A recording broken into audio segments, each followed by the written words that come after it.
Thank you, Madam Deputy Speaker. And can I thank the Foreign Secretary for advance sight of his statement and join him in sending condolences to Mr Khashoggi's family and his fiancée, Hatis, a lady who waited in anguish outside the consulate for 11 hours while the Saudi butchers went about their barbaric work.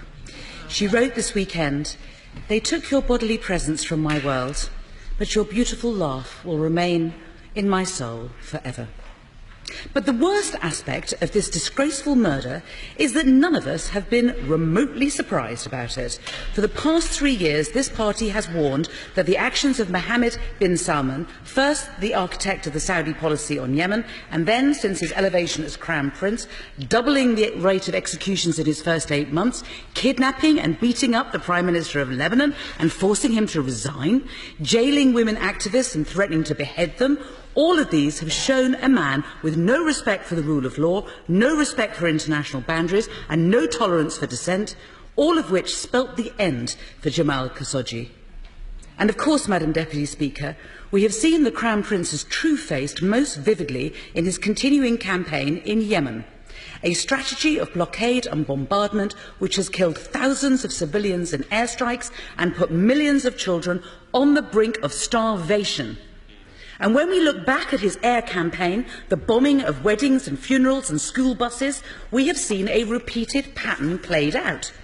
When major civilian casualties are reported, first they deny the reports are true, then they deny responsibility, and when the proof becomes incontrovertible, they then say it's all a terrible mistake. They blame rogue elements, they promise that they will be punished, and they say that it won't happen again until the next time when it does.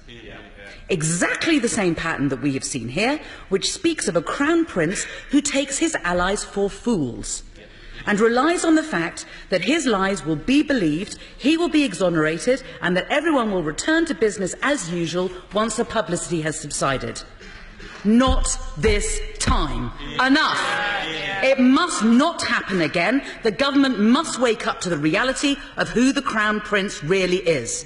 It has been just 7 months since the Prime Minister rolled out the red carpet for him in Chequers, fawned all over him and hailed him as a great reformer. How utterly foolish she looks now, as some of us predicted she would do. But the new Foreign Secretary has a chance to be different. And he has just said, as he did on Friday morning, that if these stories are true, there will be consequences for Britain's relationship with Riyadh. But I ask him, how much more confirmation does he need? It is time to move on from asking what happened in Istanbul and who gave the orders. We all know the answers. The question is, what will the consequences that he promised be?